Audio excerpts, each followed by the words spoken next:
Bonjour et bienvenue dans ce partage sur l'éveil. Aujourd'hui, j'avais envie de partager sur découvrir notre nature profonde.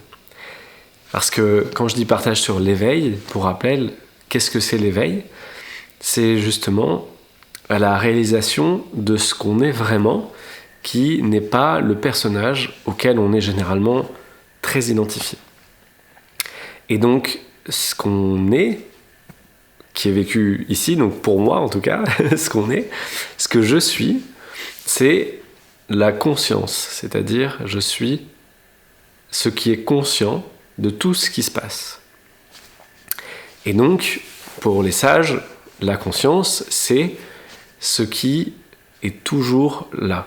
Ça n'est pas quelque chose qui vient et qui va, c'est quelque chose qui est toujours là. Donc, c'est aussi le sujet. Il y a des objets et il y a toujours, en fait, pour qu'un objet soit perçu, il faut que quelque chose perçoive cet objet. Et ça, c'est le sujet. Et donc, l'invitation aujourd'hui, c'est de se tourner vers le sujet. Généralement, on est focalisé sur les objets, et on ne passe pas de temps à se retourner vers quel est le sujet. Donc c'est l'invitation aujourd'hui. Quel est le sujet ? Donc quand je regarde un objet, qu'est-ce qui voit cet objet ? Quand une pensée apparaît, qu'est-ce qui perçoit cette pensée ?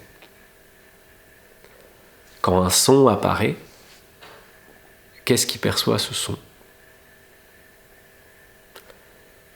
Quand une sensation corporelle apparaît, qu'est-ce qui perçoit cette sensation ? Quand une émotion apparaît, quand une peur apparaît, quand une colère apparaît, qu'est-ce qui perçoit cette peur, cette émotion, cette colère ?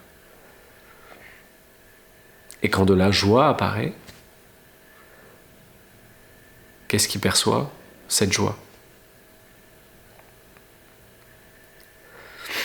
Et l'idée avec cette vidéo, c'est de le goûter. C'est pas un concept philosophique. On n'est pas là pour faire une leçon de philo. Moi déjà, je suis pas enseignant, j'ai rien à enseigner. Et vous avez rien à apprendre. Il y a juste un temps où on se retourne et on se rappelle qu'est-ce qui perçoit, qu'est-ce qui est toujours là. Et c'est la même question finalement que dire qui est je, c'est-à-dire le je antérieur à tout, donc le sujet. Quel est ce je ? Et l'invitation, c'est de le goûter. Donc l'idée, c'est pas de trouver une réponse mentale et de dire bleu ou 1,6. L'idée, c'est de sentir tout de suite dans l'expérience qu'est-ce qu'il perçoit.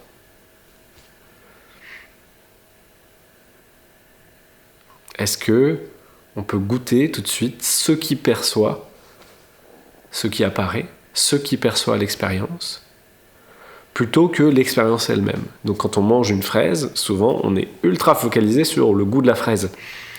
Est-ce qu'elle est bonne, est-ce qu'elle est pas bonne, est-ce qu'elle est sucrée, pas sucrée, la texture, etc., etc.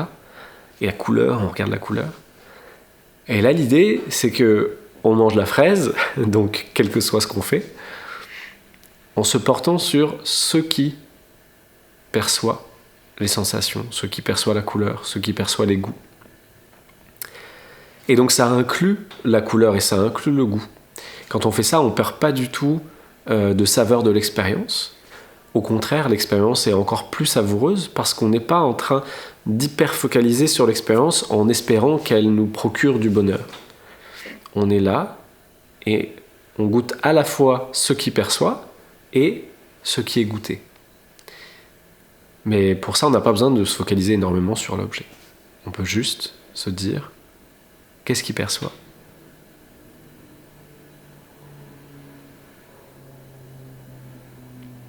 Donc souvent, dans ce petit chemin en apparence de recherche de notre véritable nature, on passe des objets et on se dit du coup c'est pas les objets parce que c'est quelque chose qui doit être toujours là, donc ça n'est pas un objet, c'est le sujet. Donc on dit si vous pouvez le percevoir, ça n'est pas ça. Si vous pouvez le voir, ça n'est pas ça. Parce que si vous pouvez le voir, ça veut dire que c'est un objet. Et dans ce cas-là, il faut remonter encore un cran en arrière. Donc généralement dans le parcours, on perçoit les objets, on se dit du coup, c'est pas un objet ce que je recherche. Donc je vais aller plus en profondeur, je vais aller dans le plus subtil. Donc souvent là, on va aller vers l'énergie. Donc on va sentir des choses beaucoup plus fines et on pourrait s'y perdre parce qu'on pourrait se dire c'est ça c'est tout le temps là, ça c'est plus fin, etc. Mais en fait, c'est encore un objet perçu. Donc ça ne peut pas être ça. Donc quand on perçoit quelque chose même qui est très fin, on se dit ok, ça n'est pas ça parce que j'arrive à le percevoir. Et on remonte encore d'un cran en arrière. Et on fait ce sorte de petit le fil dans la forêt qui nous ramène, en suivant le fil, qui nous ramène à la source. Et on arrive à un moment donné à ce qui perçoit, c'est-à-dire ce qui est toujours là, ce qui ne bouge pas, ce qui ne fluctue pas, ce qui est intouchable, inaltérable, ce qui est éternel, parce que c'est toujours là. Et ça, c'est justement ce qui perçoit. Donc moi, il y a un jeu que j'aime bien faire, j'avais déjà fait dans une vidéo, mais je peux le faire à chaque fois, il n'y a pas de souci. C'est justement de déplacer l'attention. Donc l'attention, si vous placez votre attention dans cette main-là, et qu'ensuite vous déplacez votre attention dans cette main-là, vous pouvez voir que vous voyez une main, puis une autre main, et si on est focalisé sur les objets, on voit juste une main, puis une main. Ok, rien de spécial. Mais si on se dit, qu'est-ce qui se déplace entre cette main et cette main ? Et que justement, on voit bien qu'il y a l'attention. L'attention, elle se déplace. Mon attention, même si elle n'est pas personnelle, on appelle ça mon attention, elle se déplace d'une main à l'autre. Et là, d'un coup, si on s'amuse à se dire, ok, qu'est-ce que c'est cette attention qui se déplace ? On voit qu'il y a quelque chose qui se déplace, mais cette chose qu'on appelle l'attention, est-ce qu'elle est tout le temps là ? Est-ce qu'il y a tout le temps attention ? Est-ce qu'il y a tout le temps conscience ? Si elle passe de la main à un son, est-ce que l'attention est différente quand elle perçoit une main ou quand elle perçoit un son ? Ou est-ce que c'est justement la même attention ?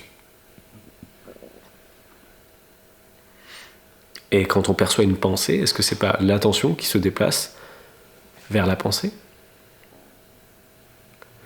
Et après, là je vais un peu vite, mais est-ce que cette attention, vraiment, elle se déplace ? Est-ce que cette attention, elle est limitée ? Est-ce que l'attention, elle est dans un espace en 3 dimensions et qu'elle peut aller... Il y a un cadre comme ici, il y a un cadre et l'attention, elle ne peut pas aller à droite et à gauche ? Ou est-ce que l'attention, elle peut se porter sur le soleil et immédiatement, elle est sur le soleil ? Elle peut englober le corps ou elle peut se focaliser sur un petit point, sur une partie de la joue. Donc peut-être qu'elle ne se déplace pas. On a cette impression de déplacement parce qu'on se focalise quelque part, puis on se focalise sur un autre endroit. Mais on pourrait aussi porter l'attention sur les deux mains en même temps. On peut faire ce jeu-là. Vous pouvez porter votre attention sur l'entièreté de l'écran. Et vous pouvez aussi détendre votre attention pour englober tout ce qui est perçu. Tout ce qui est vu, tout ce qui est entendu, tout ce qui est ressenti, tout ce qui est goûté.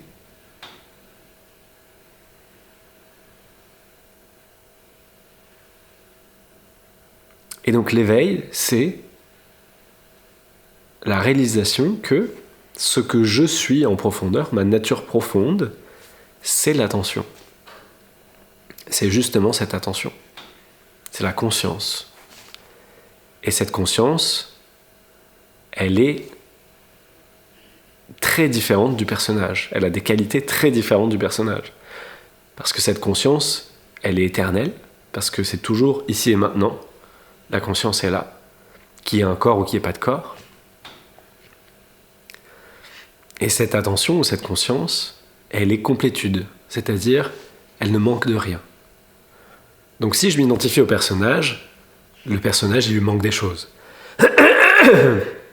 Par exemple, voilà, il lui manque des choses. Il me manque la bonne santé. Mais si je suis l'attention, alors il ne me manque rien. Il ne manque rien à l'attention.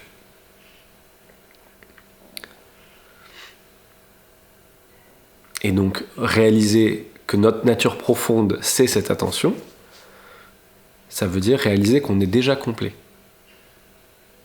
Qu'on ne manque de rien, ici et maintenant.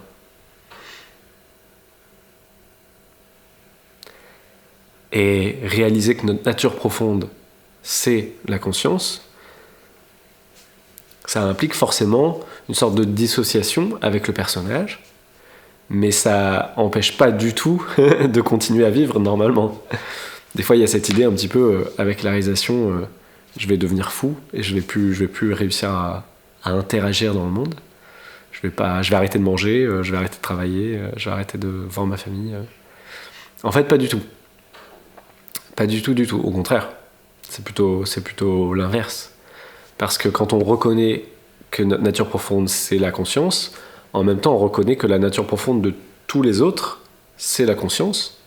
Et donc, il y a unité. Et quand il y a unité, il y a forcément amour et paix. Donc après, tout est inclus. C'est beaucoup plus simple d'interagir, tout ça. Par exemple, avant, moi j'avais peur de m'exprimer, de parler, de faire des vidéos et tout ça, donc j'en ai fait à partir d'un certain moment donné, mais ça m'a demandé beaucoup de courage, parce qu'à l'adolescence et tout ça, j'avais du mal à m'exprimer, j'avais peur. Et donc cette peur, si jamais je suis identifié au personnage, cette peur elle est trop grande. Et si jamais je suis identifié à la conscience, cette peur, encore une fois, je reconnais que cette peur, c'est une partie de moi et elle est inclue, elle est bienvenue. Et en étant incluse et bienvenue, en étant embrassée, elle est transcendée, elle est soignée, on va dire. Et petit à petit, elle se dissipe. Elle se dissipe parce qu'elle est accueillie. Et donc après, ça peut partager, ça peut faire des vidéos comme aujourd'hui. Tout ça en ayant conscience que ce que je suis vraiment, c'est la conscience. Et ça se fait ici et maintenant dans l'expérience. C'est pas un concept. C'est pas une formule mathématique apprise. Et ça, encore une fois, ça amène à voir que ce que je suis est complet maintenant.